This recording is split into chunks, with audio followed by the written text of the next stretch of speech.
As diretrizes programáticas do PV falam em descriminalizar o aborto. Em que termos isso vai ser feito se o senhor for eleito? A posição do PV é estender o planejamento familiar o mais vastamente possível. O SUS já fez isso, já melhorou, mas precisa fazer muito mais. Essa é a posição da gente. O aborto, a interrupção da gravidez, não é planejamento familiar, é falha no planejamento familiar. Mas, Fernando, enquanto isso não acontece, enquanto o planejamento familiar não se enraiza, o SUS não consegue levá-lo aos locais mais recônditos, nós temos 600, 700, 800, 900 mil interrupções de gravidez. O Ministério da Saúde não sabe direito, porque a prática é clandestina, mas varia. Vamos dizer 800 mil interrupções de gravidez clandestina no Brasil por ano, que aumenta a mortalidade materna, é um dos principais fatores de mortalidade materna no Brasil, de sequelas, quando não morre, e de sequelas psíquicas, inclusive, né? Porque essas mulheres que não fazem aborto por brincadeira, é sempre uma questão social, pessoal, afetiva, importante para contrariar esse instinto maternal da mulher, ficam com sequelas psíquicas, porque a lei atual diz que elas são criminosas. A nossa posição é expandir o planejamento familiar por um lado e a educação sexual nas escolas para combater a gravidez precoce, que é muito difundida hoje no Brasil. Enquanto isso não tem, eu tenho que descriminalizar a prática da interrupção da gravidez e do aborto para acolher essas mulheres, porque senão eu estou lavando as mãos, eu estou entregando essas mulheres, principalmente as mais pobres, a essa possibilidade da morte, da sequela física e psíquica. Isso não é humano, não é correto. Para um Estado laico, que tem que respeitar todas as visões religiosas, não pode ficar como uma espécie de carrasco, né, das mulheres cristãs, porque 95% das mulheres do Brasil são cristãs, evangélicas ou católicas. Já há pregação no púlpito das duas grandes correntes que isso não deve ser feito, mas elas fazem. E aí eles querem empurrar para o Estado algo que eles não conseguem convencer as próprias mulheres do púlpito. Não é correto. Num Estado laico, respeitando o direito das igrejas defenderem a posição contrária plenamente, eu não posso abandonar essas mulheres. Seus adversários nessa campanha presidencial, Dilma Rousseff, Aécio Neves e Eduardo Campos, se manifestaram já sobre esse tema, mais de uma vez, e têm posição diversa da do senhor. São contra ampliar os casos em que o aborto é legalmente aceitável. Por que o senhor acha que representantes, candidatos a presidente desses três partidos, PT, PSDB e PSB, têm posição diferente da do senhor? Usando uma linguagem bíblica, porque estão entrando como Pilatos na história. Estão lavando as mãos. Porque não é essa a posição pessoal deles. Eles sabem muito bem do drama das mulheres. Eles mentem em público porque têm medo de perder voto? Exatamente, é isso. Ou mentem ou se omitem. Não sei o que é pior. Outro ponto que chama atenção no programa do PV, um aspecto liberal, é a legalização do uso da maconha para determinados fins, para fins recreativos, fins medicinais. Como se daria isso? A nossa posição, mais do que a posição da legalização, é legalização e regulação. A palavra regulação é importante, porque a antiga forma como o PV defendia, da pura legalização, podia dar a impressão que nós estávamos estimulando o uso da droga. E, na verdade, não é essa. A posição nossa, em relação à maconha, é a mesma posição em relação ao tabaco e em relação ao álcool. Legalizar com regulação pelo Estado. A regulação pelo Estado significa você ter um forte programa de educação e de saúde em relação ao uso da droga psicoativa. Legal? Álcool, tabaco e ilegal, por enquanto, a maconha.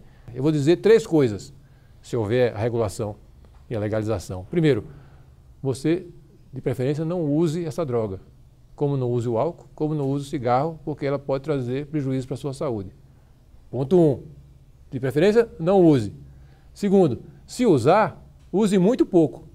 Use da forma mais moderada possível, mas não prejudicar a sua família, seu trabalho, seus amigos, etc., né? Terceiro, mas se você começar a notar que a coisa está ficando mais séria, que começa a te atrapalhar, sua família está notando que você dá sintomas que está sendo prejudicado, ou seja, você está se tornando dependente. E no caso da maconha, os estudos da Organização Mundial de Saúde falam que 10% dos que usam ficam dependentes. Eu quero tratar você logo no começo. Entendi. Eu quero te ajudar logo no começo, porque hoje o sistema de saúde, quando tenta ajudar um dependente, ele já está no fundo do poço. Porque aquele ambiente de criminalidade, de contato com a criminalidade, leva o sujeito a se esconder, evitar. Os 3 principais pré-candidatos no momento a presidente, Eduardo Campos, Aécio Neves e Dilma Rousseff, se manifestam sempre contrários a um avanço. Não deveriam. Nisso. Por que o senhor acha que eles fazem isso? Não deveriam. Eu acho que aí é uma questão de marqueteiro fazendo as contas. Porque, ao contrário da interrupção da gravidez, que é esmagadoramente favorável à posição atual, manter como está, com a ilegalidade, né? Ignorando o sofrimento das mulheres, uma posição machista, uma posição de homem em relação às mulheres, o caso da droga é pau a pau. Nós estamos ali entre 55% e 45%. Então, o marqueteiro, que não quer perder nem 1%, né? E que sabe que, às vezes, a decisão é no olho mecânico, né? Fica influenciando, acredito, os candidatos. Então eu recomendo para eles que tenham coragem. Uma liderança, às vezes, começa com a sua posição contra a corrente, mas explicando ao povo, tendo confiança no povo, na capacidade do povo entender, ele pode, por isso que ele é liderança, né? Ele pode mudar essa ideia. Então, de 55 para 45, pode virar 55 a favor de uma política mais racional e 45 na posição mais conservadora. Tenham coragem, Dilma, Eduardo Campos e Aécio, e enfrentem essa questão. A juventude brasileira, principalmente, vai agradecer, porque hoje, né, quem sofre com isso é a juventude. Não só a juventude usuária, que são de todas as classes, da alta burguesia ao proletariado, mas principalmente a juventude que está presa nas prisões. São centenas de milhares de jovens usados pelo tráfico, que estão morfando nas prisões por causa de uma política irracional da guerra das drogas. Agora, neste ano de 2014, é muito provável, claro que pode haver mudança, mas é muito provável que os finalistas dessa eleição, no segundo turno, se houver, sejam novamente PT e PSDB. Aí como que vai ser encaminhada a discussão dentro do PV a respeito? Se o PV sair fortalecido na eleição, por isso que eu preciso de qualquer apoio, né, para ser fortalecido e chegar no segundo turno, influenciar o segundo turno, né, nós vamos ter que analisar com muito cuidado. Mas do melhor do seu juízo hoje, até para colocar os 3 juntos, Dilma Rousseff, PT, Aécio Neves, PSDB, Eduardo Campos, PSB, desses 3, há alguma distinção? Não, para mim não. Porque veja, né, o caso do Dilma, PT, é um partido claramente do século XX, nesse aspecto do meio ambiente. Continua sendo, por exemplo, um partido das montadoras de automóveis. Basta qualquer espirro de São Bernardo para se abalar Brasília, correndo para lá para dar subsídio, dar ajuda, dar socorro. Então, o PT, citando essa questão genética, né? A indústria automobilística, uma indústria superada, uma indústria datada, e o petróleo. Petróleo, um combustível que tende a ter uma importância ainda grande, mas deve ser diminuída a sua importância e ser substituído pelas energias renováveis, como os países previdentes já estão se preparando. E o Brasil, dormido em berço esplêndido, com o governo atual, continua apostando em uma indústria automobilística e jogando subsídio para espalhar carros e motos pelo Brasil inteiro e no petróleo. Isso, portanto, classifica o partido PT como partido do século XX. E os outros dois? O PSDB, o Aécio, né? Eles, na questão social, eles devem.